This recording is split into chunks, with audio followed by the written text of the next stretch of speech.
If you set a monkey down in front of a typewriter and let it randomly hit keys forever, it would eventually create the entire works of Shakespeare, word for word. And mathematically, that's not an opinion, it's a fact. This is called the infinite monkey theorem, and the logic behind it is actually quite simple. Every time the monkey hits a key, there's a small chance that it hits the right one.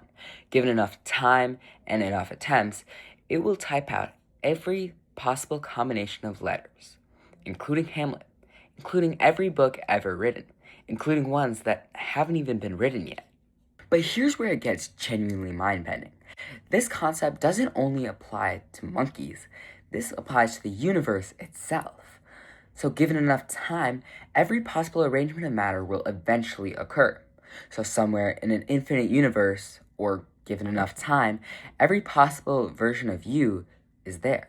Every decision you didn't make, every path you didn't take, all of it is happening somewhere. So the next time you feel like you missed your shot or took the wrong path, know that somewhere in an infinite universe, every version of you that took the other path exists.